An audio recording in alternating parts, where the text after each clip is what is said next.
Hello everyone, good morning. आज 26 मई है और देखो बिहार में शिक्षक भर्ती परीक्षा का जो चौथा चरण है टीआरई 4, ये आवेदन जो है बहुत ही जल्द स्टार्ट होने जा रहे हैं।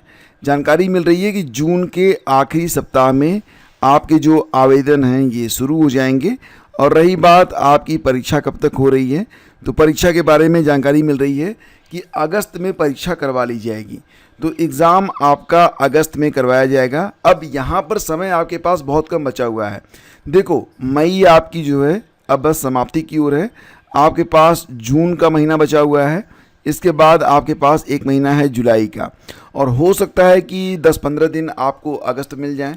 यानी कि कुल मिला के अगर देखेंगे आप तो लगभग आपके पास 2 से ढाई महीने का समय बचा हुआ है बीपीएससी टीआरई 4 के लिए। और जानकारी ये भी मिल रही है कि बीपीएससी टीआरई 4 में 90,000 शिक्षकों की भर्ती की जाएगी।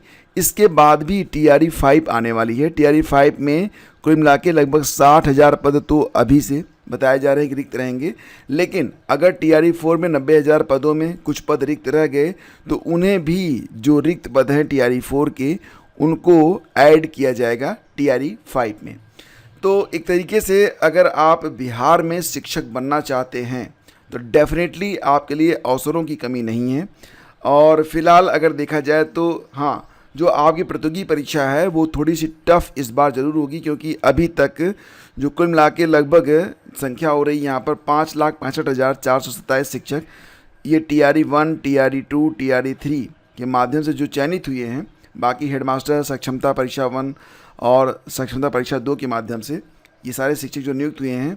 तो देखा जा रहा है ना कि इनमें भाषा संबंधी जो है ना कमजोरी बनी हुई है। जैसे कि अगर इनको सामान्य रूप से कहा जाता है कि आप कृपया लिख दीजिए, तो कृपया न लिख के वो कृपया लिख रहे हैं, इस प्रकार से लिख रहे हैं, कृपया लिख रहे हैं। ठीक है, यानी कि भाषा संबंधी जो त्रुटियां हैं वो ये भर्ती कर रहे हैं। तो इसलिए इस बार अगर आपकी परीक्षा हो रही है बीपीएससी टीआरई 4 की, तो इसमें जो आपका लैंग्वेज वाला सेक्शन है ये टफ रखा जाएगा, ताकि जो अभ्यर्थी चुने जाएं उनमें भाषा संबंधी जो इस प्रकार की कमजोरी है वो देखने को नहीं मिलनी चाहिए। फिलहाल यहाँ पर डिटेल्स आपको दे दी गई हैं कि जून से आवेदन शुरू होंगे। अब आपके मन में एक सवाल ज़रूर आ रहा होगा कि बिहार एसटीईटी का क्या। तो इसका मतलब क्या है कि अगर यहाँ पर कहा जा रहा है कि जून के आखिरी सप्ताह में आपके लिए बीपीएससी टीआरई 4 के लिए आवेदन की प्रक्रिया जो है वो शुरू हो रही है, तो इसका मतलब क्या है, एसटीईटी कब तक होगा। तो देखो दोस्तों, बिहार एसटीईटी के बारे में भी ये न्यूज़ आ चुकी है कि बिहार एसटीईटी जो है यह बीपीएससी टीआरई 4 के पहले करवाई जाएगी। तो टीआरई 4 के पहले अगर बीपीएससी करवाई जानी है बिहार एसटीईटी, तो डेफिनेटली जो है ना इसके आवेदन भी पैरेलल ही चलेंगे और परीक्षा एसटीईटी की पहले हो जाएगी। अब रही बात ये परिणाम, तो परिणाम कैसे जारी होंगे।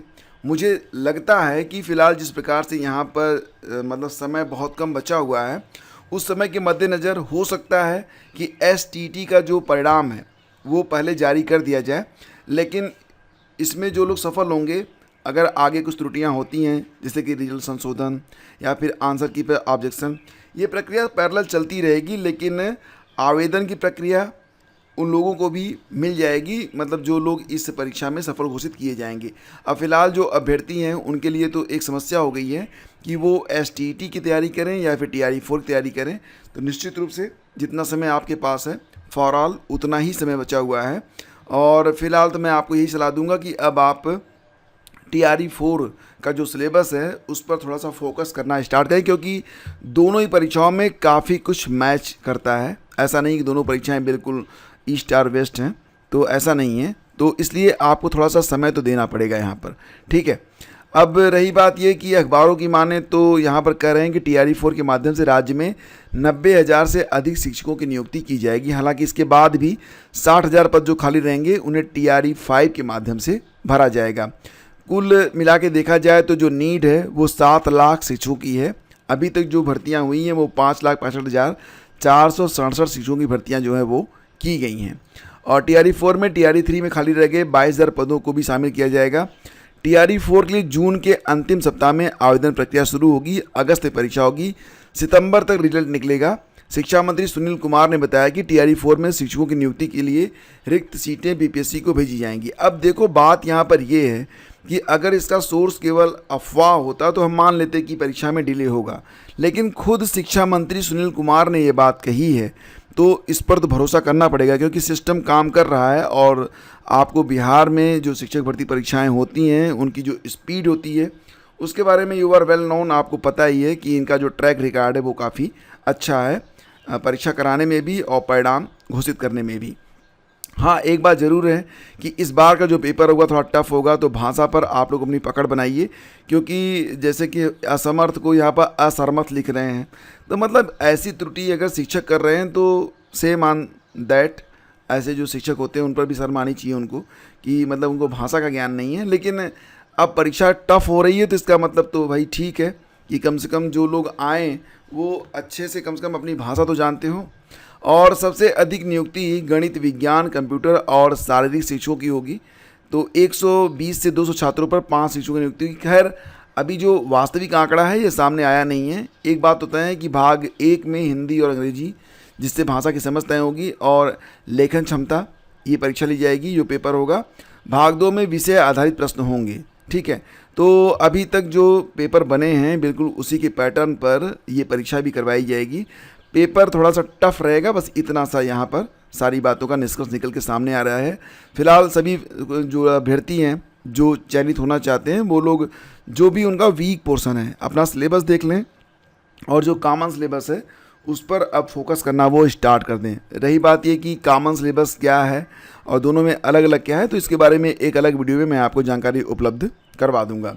तो फ्रेंड्स आगे बढ़ते हैं और बात करेंगे अब, जैसा कि आप लोग जानते हैं कि रेलवे भर्ती में आरआरबी एनटीपीसी की परीक्षा जो है 5 जून से 24 जून के बीच में करवाई जाएगी। तो अब लगभग 10 दिन का समय आपके पास बचा हुआ है, और ये जो 10 दिन हैं ये आपके लिए बहुत ही इम्पॉर्टेंट हैं। तो यहाँ पर कुछ स्टडी टिप्स आपको दिए जा रहे हैं जो कि डेफिनेटली अगर आप तैयारी कर रहे हैं पीजीटी के लिए या फिर आप तैयारी कर रहे हैं टीजीटी के लिए and for any other exam like as RO के लिए, एआरओ के लिए, तो भी ये जो ट्रिक है ना ये आपके काम आने वाली है। देखो क्या होता है ना कि आपको पता ही है कि 80-20 रूल्स अगर आप नहीं पढ़े हैं तो एक किताब आई थी जिसमें ये कहा गया था कि आपके जो 20% काम होते हैं, 20% ये यहीं से आपको ना 80% जो रिजल्ट होता है ये प्राप्त होता है। यानी कि बाकी जो काम है वो एक तरीके से आपको परिणाम नहीं देते हैं, केवल 20% ही। अगर आप खुद भी देखेंगे तो जितनी आप स्टडी करते हैं उसमें केवल 20% टॉपिक ऐसे होते हैं जहाँ से 80% क्वेश्चंस बार बार रिपीट होते हैं। तो यहाँ पर अगर आपने अभी तक अपना जो पीवाईक्यूज़ वगैरह अच्छे से लगाया हुआ होगा तो आपको पता होगा कि कौन कौन से वो टॉपिक हैं जो कि आपको मैक्सिमम आउटपुट देंगे और कौन कौन से वो टॉपिक हैं जिनको अगर आप कम समय दें तो भी कोई फ़र्क नहीं पड़ता है, ठीक है। इसके अलावा देखा जाए तो यहाँ पर कह रहे हैं कि तैयारी का सिद्धांत, तो दिमाग सीमित समय में सीमित जानकारी ही प्रभावी रूप से ग्रहण करता है। मतलब आप बहुत अधिक बर्डन दिमाग पर डालेंगे भी तो इससे कोई फ़ायदा होने वाला नहीं है। तो इसलिए प्रतिदिन का जो आपका डेली का टारगेट है उसको आप सेट करें और कम से कम कुछ ऐसे टॉपिक लिखें, 3-4 टॉपिक लिखें जो आपको क्लियर करने हैं। तो टॉपिक वाइज आप अपनी स्टडी करें, संदेह वाले प्रश्नों को बार बार जो है उसको हल करें। Mock test computer based interface की आदत बना लें, इससे वास्तविक परीक्षा में घबराहट नहीं होगी। जो प्रश्न एग्ज़ाम में सबसे ज़्यादा आते हैं, मतलब जिसमें आप 100% श्योर हैं उसको आप पहले करें, फिर 70% तक जो श्योर हैं उसको फिर करें, और जो बिल्कुल अनसर्टेन है उन पर तब जाके समय दें जब ये बाकी आप हल कर चुके रहें तो। और हाँ, अपना भूख प्यास दोनों को और नींद पर भी एक बैलेंस बनाए रखें, क्योंकि नींद बहुत इंपॉर्टेंट है। रेगुलर कम से 6 से 7 घंटे आप ज़रूर सोएं। यानी कि ये है कि अगर आपको स्टडी का टाइम निकालना है तो जो अनावश्यक समय आप सोशल मीडिया पे, सोशल एक्टिविटी में या फिर अन्य जो आपकी गतिविधियाँ हैं उसको आपको मैनेज करना पड़ेगा। और यही विधि आप अपना के टीजीटी, पीजीटी और कोई भी परीक्षा होगी ना उसमें आप सफल हो सकते हैं। खैर ये जो क्लिप है काफ़ी काम की है, जिसे मैं टेलीग्राम पर शेयर कर दूंगा, तो एक बार जाके आप इसे देख लीजिएगा। सिविल सेवा प्रारंभिक परीक्षा में मध्यम स्तर के रहे सामान्य अध्ययन के प्रश्न, तो कुल मिला के 100 प्रश्न पूछे जाते हैं, आपको पता ही है। और ये जो प्रश्न रहे थे फिलहाल मतलब 10 प्रश्न ही केवल ऐसे रहे जिनके उत्तर आप डायरेक्टली दे सकते थे। बाकी जो हैं आपको पता ही है कि दिन प्रतिदिन सिविल सेवा कोई भी हो चाहे वो यूपीएससी की हो चाहे वो राज्य स्तरीय हो, सभी में जो पैटर्न है, जो कठिनाई स्तर है वो लगातार बढ़ता जा रहा है। मतलब ये कि आपसे डिमांड करते हैं कि आप कठिन मेहनत करें, और कठिन मेहनत के लिए आपके शरीर का फिट होना बहुत ही ज़रूरी है। आपको अपना जो स्वास्थ्य है वो बनाए रखना होगा, और स्वास्थ्य लिए ज़रूरी क्या है कि आपका तन, यानी कि आप खाते पीते कैसे हैं और इसको मेंटेन कैसे करते हैं। 3 चीज़ें बहुत इंपॉर्टेंट होती हैं, आपकी नींद, आपकी भूख, भूख का मतलब आप जो भी खाएं सही खाएं, और आपकी सोच। सोच तो सर्वोपरि है। अगर सोच नेगेटिव हुई तो इसका प्रभाव तन पर भी पड़ेगा, और तन अगर ख़राब हुआ तो मन पर भी पड़ेगा। तो पॉजिटिव रहें और अपने आप को व्यवस्थित रखें, एक डिसिप्लिन वे में जीवन जिएं, और ये डेफिनेटली आपको सफलता की ओर तो ले ही जाएगा, साथ ही साथ पूरे जीवन आप सक्सेसफुल रहेंगे। और यहाँ पर जो लोग भी परीक्षा में शामिल हुए हैं, सबको लगा कि ये पेपर टफ है। खैर, पेपर आप लोग ज़रूर देखिएगा, ठीक है। इसको हल करके मैं अपलोड कर दूंगा आज, तो एक बार तो आप लोग ज़रूर देखिएगा। और अब जो ईडब्ल्यूएस की भर्तियाँ होंगी यूपी में, उसमें 20% रिजर्वेशन जो है वो फीमेल यानी कि महिलाओं को मिलेगा। ये आदेश इलाहाबाद हाई कोर्ट की ओर से आया है। न्यायमूर्ति सौरभ श्याम शमशेरी जी ने यह आदेश दिया है।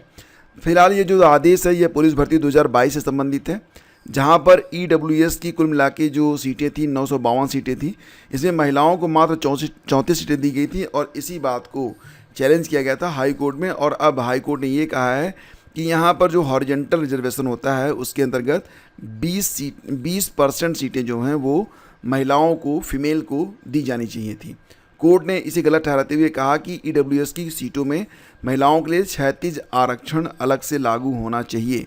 तो आगामी जो भर्तियां होंगी ना, उसमें भी ये फ़ायदा जो फीमेल कैंडिडेट हैं उनको मिलने वाला है। ईडब्ल्यूएस वर्ग की जो फीमेल कैंडिडेट हैं उनको 20% तक का रिजर्वेशन यहाँ पर दिया जाएगा। तो फ्रेंड्स, ये थी आज की पूरी update. Thank you so much for watching this video and joining to us. अगर सोशल मीडिया पर या फिर अगर आप ट्विटर पर, एक्स पर, कहीं पर भी आप हमें फॉलो करना चाहते हैं तो सभी के लिंक डिस्क्रिप्शन में है। सिंपली आप हमें स्टडी विद ज्ञान प्रकाश नाम से सर्च कर सकते हैं। टेलीग्राम चैनल पर जुड़ना चाहते हैं तो जुड़ सकते हैं। हमारा व्हाट्सएप चैनल भी है, अगर आप चाहें तो ज्वाइन कर सकते हैं। सभी के लिंक डिस्क्रिप्शन में आपको मिल जाएंगे। तो फ्रेंड्स, मिलते हैं शेष अगले वीडियो में, तब तक के लिए आज्ञा दीजिए। नमस्कार, जय हिंद।